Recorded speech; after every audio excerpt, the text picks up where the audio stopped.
उधम सिंह नगर जिले को इसलिए नहीं बनाया जा रहा और इनको बार बार निर्वाचित इसलिए नहीं किया जा रहा कि आप जनप्रतिनिधि विधायक होने के बाद और बीजेपी का विधायक होने के बाद और पैदल संकट खड़ा करके बहुत खराब करने का काम कर रहे हैं।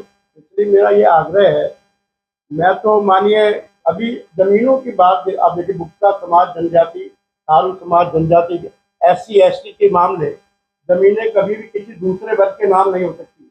मैं खुद किसान हूँ, मैं स्वयं किसान हूँ, आप भी स्वयं किसान हैं, आप तो उसके राजनीतिक गुरु हैं।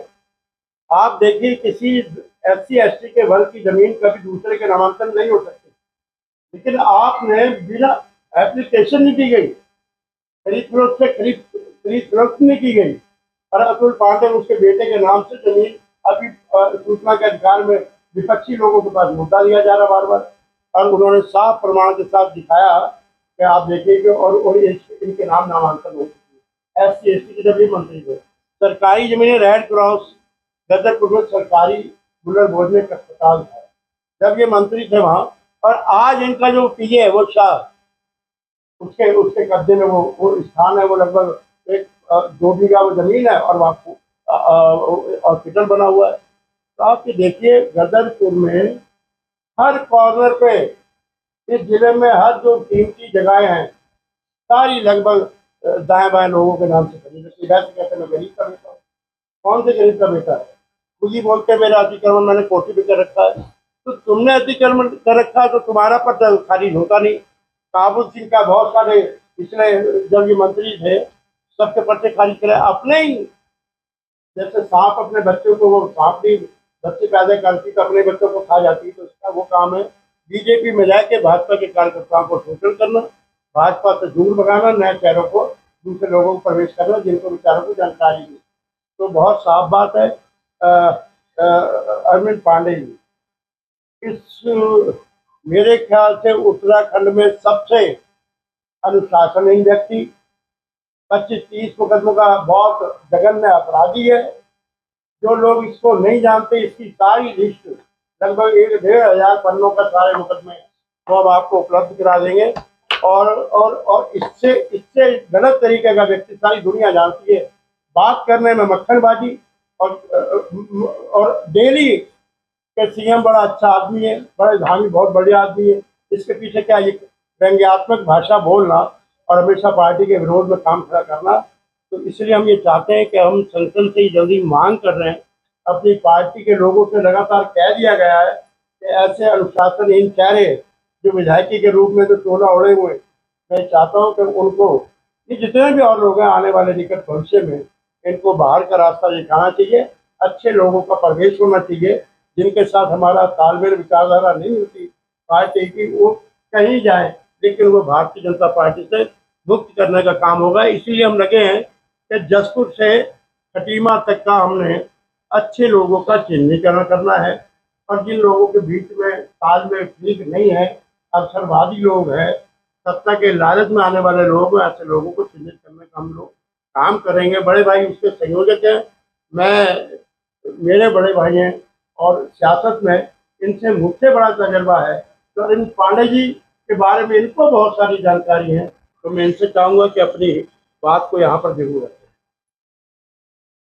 सुखदेव ने आपको बताई दिए, सबसे बड़ी अनुशासनहीनता तो पार्टी के विरोध में लगातार सरकार को टारगेट करना, बीजेपी में भाजपा में रहने के बावजूद, संघ का व्यक्ति अपने आप को बताने के बावजूद, क्या उनको इतनी रीति नीति का पता नहीं है कि भी क्या मीडिया के फोरम पे क्या बात करना क्या अनुशासन बद्धता है?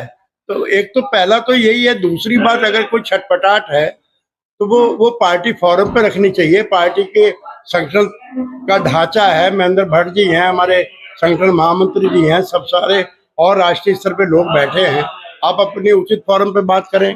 किसी जिम्मेदारी पद पर, निर्वाचित पद पर विकास डेवलपमेंट क्षेत्र की समस्याओं को छोड़ करके और जिले के अन्य विधानसभाओं में जाके पब्लिकली सरकार के विपरीत बोलना, ये अनुशासनहीनता के दायरे में आता है। मैंने आपको बताया, पिछला आपको भी इतिहास बता रहे हैं, हमने पार्टी को पिछली बार सब अवगत कराया था। 2012 में हमने बताया भी इनका टिकट कट गया। सुभाष गुम्बर जी हमारे यहाँ गदरपुर के बुलापर को रहे हैं, वो हमारे यहाँ के इस प्रभारी बना करते चुनाव में विधानसभा के, उनको टिकट हो गया, संगठन ने कर दिया, तो उस पर इतना दबाव बनाने के बाद उसको हाईजैक करके ये लोग वहां फिर दिल्ली ले गए कि मैं चुनाव लड़ने में असमर्थ हूँ। तो मेरा ये कहना कि पार्टी अपने समय पर सही निर्णय लेती है।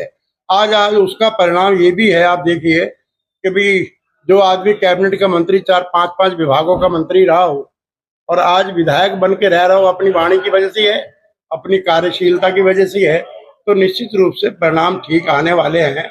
अभी चुनाव में भी समय है, तो ये तो आज हम इसलिए बोल रहे हैं कि भाई कोई घटना इस तरीके की ना घटे, क्योंकि जो इसका तरीका है राजनीति करने का, तो भी कोई इस तरीके का व्यक्ति, हमारा कोई भाई गुमराह ना हो जाए इस जिले में, इस उत्तराखंड में। तो इसलिए मैं कहता हूँ संगठन को मजबूत करने के लिए अच्छे लोगों को चिन्हित हम वार्ता लगातार कर रहे हैं, कई परिवारों में आज होकर भी आए हैं। अब हमें इधर वापसी में आज खटीमा तक जाना है, रात को आज हमारा उधर ही कार्यक्रम है। सर, आपने आरोप लगाया है कि लाशों का राजनीति और आपने भी गंभीर आरोप कोई एक बार थोड़ी है। सर, आपने ये भी कहा है कि आने वाले चुनाव से पहले भी और कोई भी बिल्कुल बिल्कुल बिल्कुल। आप देखिए ना, काशीपुर में लगातार बार बार पांडे जी का आना और यहाँ पर भी प्रेस कॉन्फ्रेंस को करना और दो परिवारों के विवाद में लगातार बोलना और लगातार बजाय सुलझाने के एक पक्षीय वार्ता करना, तो आप इसी बात से अंदाज लगा लें और क्या है।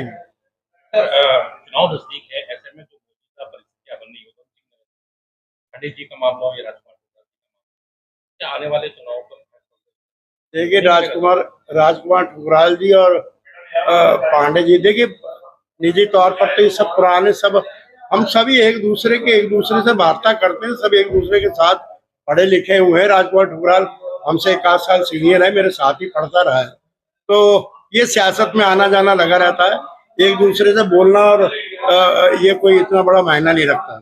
अब ठुकराल का रंग उस पर चढ़ जाए या उसका रंग उस पर चढ़ जाए, ये तो वही तय कर सकते हैं। एक परिस्थिति में क्या चुनाव जो 2027 को होने वाला है, कहीं ना कहीं भाजपा को जो असर नहीं पड़ेगा। भारतीय जनता पार्टी पिछली बार 47 सीटें लेके आई थी, अब के और बढ़ेंगी सीटें। एक तरफा चुनाव होगा और धामी जी के नेतृत्व में चुनाव होगा, निश्चित रूप से पुनः